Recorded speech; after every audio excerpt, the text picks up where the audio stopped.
Hello, I am Dr. Esha Chatterjee, an assistant professor in the Department of Humanities and Social Sciences at IIT Kanpur. I am going to talk about unwanted fertility and its impact on self-rated health of women in India. This talk is based off on a recent paper published with my co-author Johnny in the journal Population Studies. So what is this paper about? So what we are looking at in this work is how does having an unwanted birth impact women's self-rated health in the future, and how does it affect deterioration of health between two time periods. So again, what does this self-rated health mean? Self-rated health is basically a subjective measure or a social measure of health, and it is self-reported by women. So we try to see that for women with after holding all other characteristics the same, whether having a wanted birth versus an unwanted birth is likely to have different kind of impact on women's health in the future. Fertility intentions associated with a birth are an important factor impacting maternal and child health globally. So, unintended pregnancies that kind of end up in births can bring about several kinds of costs for women, right? So it could bring about several economic costs. So because suddenly when you have an unplanned pregnancy, families may not be prepared for it. So that can cause a sudden economic distress since they are unprepared. So it could raise their economic costs. It could lead to social costs or social stigma. People may be kind of not very supportive that you had an unplanned birth when you didn't want to have one. And of course psychological costs, particularly for women, because like if you have a birth when you don't plan it, women could be more like unprepared for the same, and they might be more likely to go through depression or health problems because they are not ready to have a child. So of course total fertility rate, if we look at that, in India it has kind of dropped to about 2 children per woman in 2019 to 2021, and wanted fertility rate in 2021 in India was around 1.6 children per woman according to data from World Bank. And though the incidence of unintended pregnancies have fallen globally in the last 3 decades, between 2015 and 2019, around 121 million pregnancies in the world each year, which would be around half of all the pregnancies, were unintended. So, of all the unintended pregnancies globally, more than 1 in 7 occur in India, according to a report by UNFPA in 2022. So, of course, as we all know, focusing on improving maternal health is one of the keys to achieving sustainable development goal number 3. And in India, though of course maternal mortality rate has declined significantly, so but it's still in 2020 India accounted for around 8.3% of maternal deaths worldwide. So WHO emphasizes that it is important to look beyond this issues of maternal death, but also to look at improving maternal health, right? So it's not just about improving maternal mortality, but it is also to look at other factors of maternal health and well-being. So that is also very important in order to achieve sustainable development goal number 3. Now, if we look at studies that have looked at the relationship between having an unwanted birth and maternal and child health, and if we look at the Indian context, we'll see that most studies in India have focused on the impact of birth intendedness on child health outcomes. So for example, research has found that unintended births are likely to be associated with lower rates of child immunization, less timely breastfeeding, higher likelihoods of stunting amongst children, and poor child development outcomes. Of course, there is certain research also globally and in the Indian context, though not a lot, which has looked at the impact of fertility intentions on women's healthcare utilization during and after pregnancy. So basically, I'll just briefly touch upon a few findings in the Indian context, even including some of my own past work. We find that unwanted births in India are associated with lower likelihoods of women obtaining timely antenatal care, right? So since of course, it could be because the pregnancies are detected at a later point of time. So, the the WHO recommended antenatal care is not kind of availed by these women. They are also less likely to deliver in an institutionalized setting, and also less likely to get timely postnatal care. So whatever are the WHO recommendations, so that within the first 24 hours of birth, the mother or child are both getting checked, that is much less likely for those who have had an unwanted birth. So this is something that we find in our study. Now, fewer studies globally focus on the consequences of an unintended birth on women's overall physical and mental health at a later point of time in life. So this is something that a lot of studies have not focused on. And secondly, another issue when you study things like having an unwanted birth is that many a times large surveys, one of the more simpler measures that is used in large surveys is a retrospective measure, where people are asked about whether the last pregnancy was wanted or not, or you ask them the ideal number of children and look at the total number of children they have. But all of this could be subject to ex post rationalization, as in people, once they've had a child, people do not want to kind of think about a child as being unwanted. So this kind of retrospective measures, which have been used more commonly, a simpler retrospective measure, these could kind of lead to an underestimation of unintended births, has been shown by past literature. So the present study, to the best of our knowledge, is the first in India that uses a life course perspective to examine how having an unwanted birth or unintended birth between two time periods can affect women's general health afterwards. And so here we are using a prospective measure. So we are studying women across two waves, and we are actually following up, using secondary data from the India Human Development Survey, as I'll mention as we go ahead. So like I said, we are using data from the India Human Development Survey 2005 and 2012. So this is a study across 41,554 households and across 34 states and union territories in India. And so the first round of this survey occurred in 2005, and the second wave was in 2012. So about 83% of the households were re-interviewed. So here we use a subsample of ever married women, or eligible women as they are termed in the survey. So there were like around 25,479 ever married women aged 15 to 49 who were interviewed across both 2005 and 2012, and we use a subset of these women, and I'll get to the subset soon.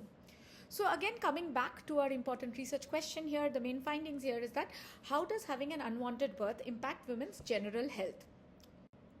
So basically we are trying to say, are women who have an unwanted birth, so between 2005 and 2012, which is the two waves of the survey, more likely to have worse self-rated health in 2012 compared to those who have a wanted birth? Secondly, are women who have an unwanted birth between 2005 and 2012 more likely to experience declines in health between 2005 and 2012 compared to those women who have a wanted birth between these two time periods? So for this, the subsample that we are using is of 3,776 non-pregnant, currently married women aged 18 to 40 in 2005 who were interviewed across both waves and who had at least one birth between 2005 and 2012. So our main analysis here focuses only on those who have at least one birth between the two time periods, because literature also supports that in general having a birth itself can cause deterioration in health for women, and it can also affect their overall health. So therefore we are only comparing those who have a wanted birth to those who have an unwanted birth, and not taking into account women who do not have a birth at all between these two waves for the main findings in the study. So now what are the main contributions of our study? Here we are using, like I said, longitudinal data of fertility intentions from India's first longitudinally representative national data source or panel survey across rural and urban areas. And we use prospective measures of fertility intentions, which would help us, overcome these underestimates of unwanted fertility that that are there, like I said, because retrospective measures, the simple ones that are usually used in large scale surveys, could lead to an underestimate of unwanted fertility. And finally, this is the first study in the Indian context to examine the relationship between women's fertility intentions and general health at a future time point. Now, as I had mentioned, what is our main dependent variable? So I keep mentioning this term, self-rated health, right? So what is self-rated health? Again, self-rated health is a social measure of health that brings together the assessment of interdependent social and biological bodies to obtain an improved understanding of health inequalities, right? So basically, SRH reflects an individual's perception of health based on their assessment of the body's cumulative exposure to biological and social changes. So how is this measure, like, so what does the survey question that measured this ask? So basically, women are asked, in general, would you say that your own health is very good, good, fair, poor, or very poor? So basically, the responses range from very good to very poor, and very good is rated as 1, whereas very poor is rated as 5. So this is one of our key dependent variables, which is mother's self-rated health in 2012, which is the second wave of the survey. And what is the second dependent variable that we have here? The second dependent variable looks at health deteriorating between 2005 and 2012. So we are trying to see whether a woman's health is deteriorating between these two waves. So this takes a value of 1 if self-rated health worsened between 2005 and 2012, and it takes a value of 0 otherwise. Okay, so this is a 0-1 variable. Now, looking at our key independent variable. So what is our key independent variable? So our key independent variable is a measure of women's prospective fertility intentions. So we try to classify the last birth as wanted or unwanted. And how do we do that?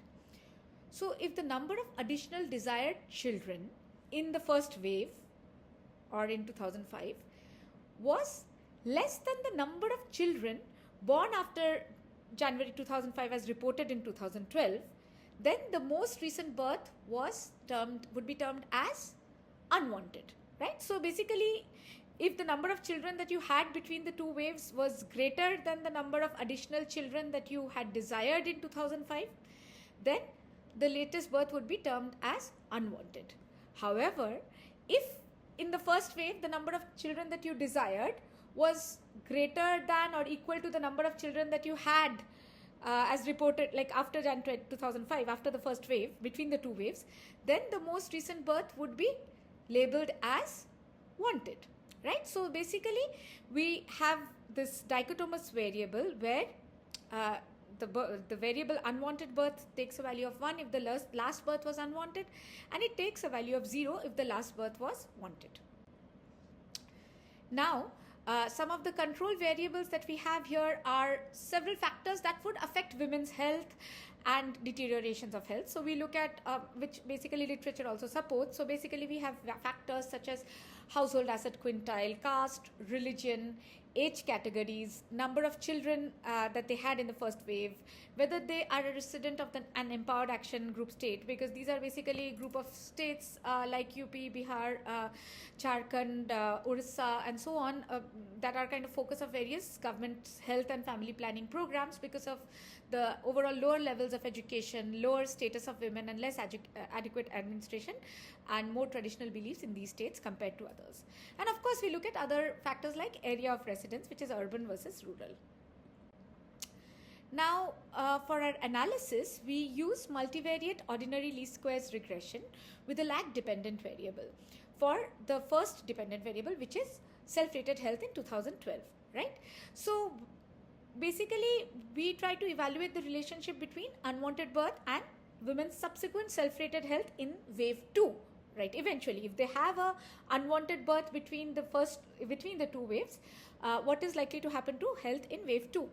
So we take two models. In the first model, we control for having an unwanted birth, self-rated health in 2005, because we are using a lag-dependent variable model,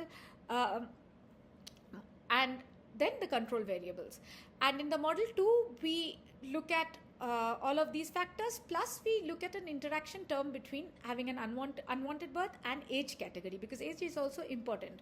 So the way having an unwanted birth will affect health may depend on the age group of the woman, right? So some of the unobserved factors that why are we using this model, right? Like why are we using this lag dependent variable model? So basically some of the unobserved factors that impact the propensity of a woman to have an unwanted birth could also simultaneously impact their health. So we assume that the unobserved characteristics associated with women and their families that could impact health in 2005 could also impact health in 2012.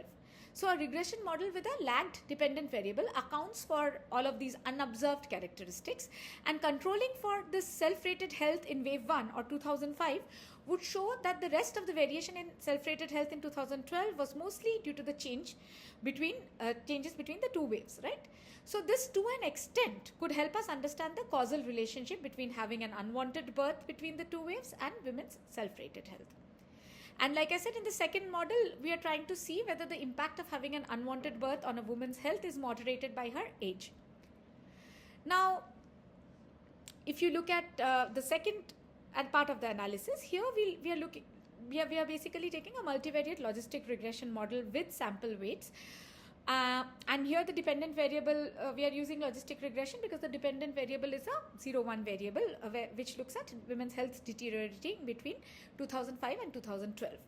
So here again, for the first model, we are controlling for unwanted birth, which is the main independent variable, and the control variables. And in the second model, we are looking at both of these plus an interaction term between having an unwanted birth and age category, because again, that would affect age groups, might affect the way in which unwanted birth can affect deteriorations in health. We also kind of do this robustness check by looking at, inverse probability weighted estimators, which is an adaptation of propensity score weighting approach, which helps us disentangle the impact of women's fertility intentions from the impact of other characteristics on maternal health. Because, women with certain kinds of characteristics may be more likely to have a wanted birth and unwanted birth, right? So now we try to say if they were similar in terms of these other characteristics like education, assets and so on, would the effect of having an unwanted birth versus wanted birth still hold, like the effect of it on health, right? So now I'm just going to get into the main results very quickly.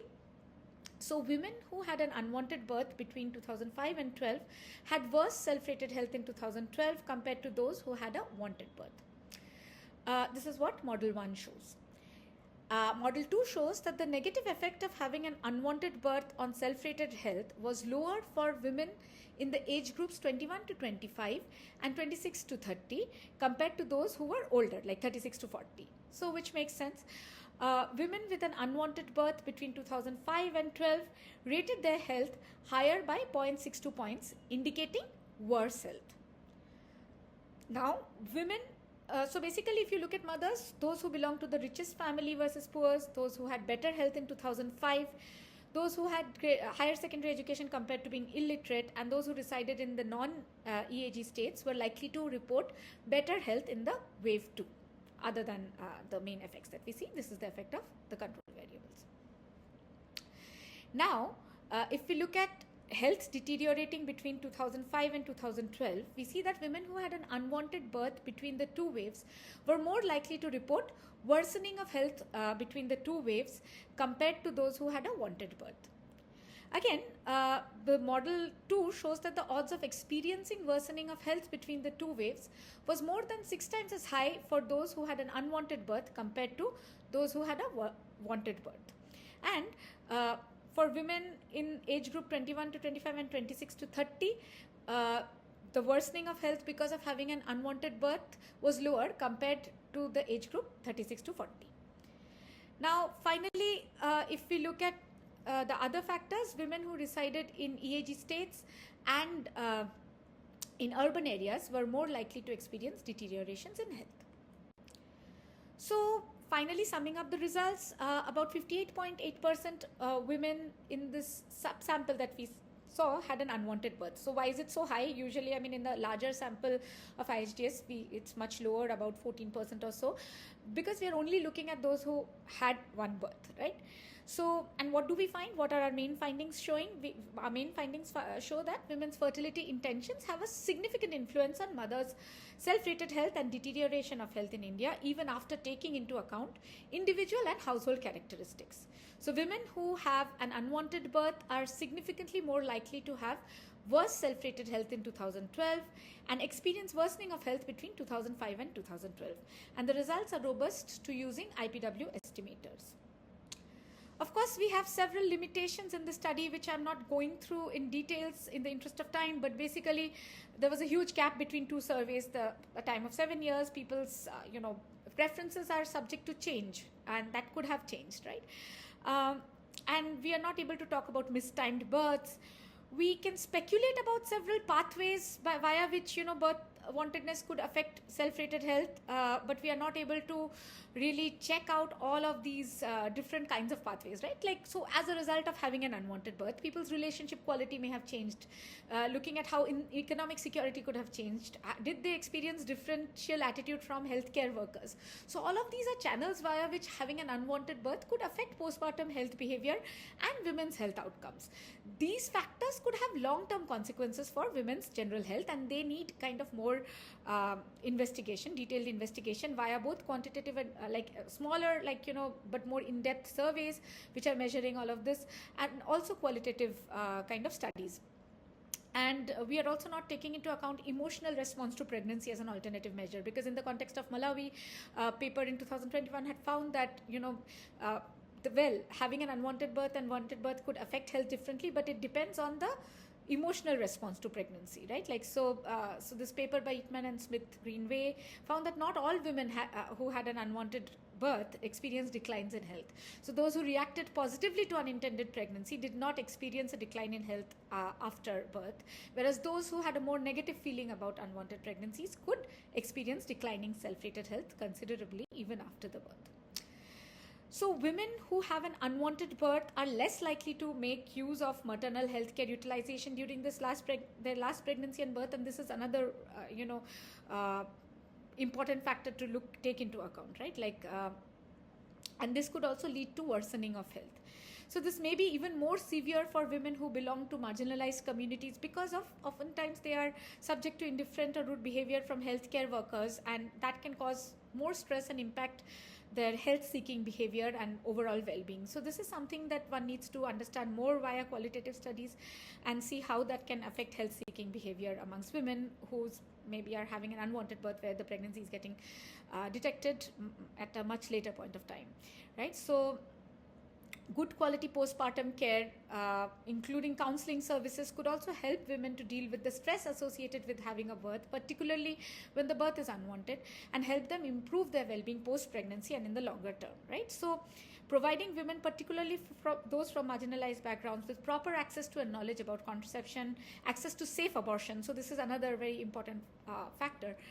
Good quality counseling services and empathetic and fair treatment by healthcare workers is something that is really important, and this could help women avoid pregnancies when they do not want to have any more children and help them detect pregnancies earlier. Thank you.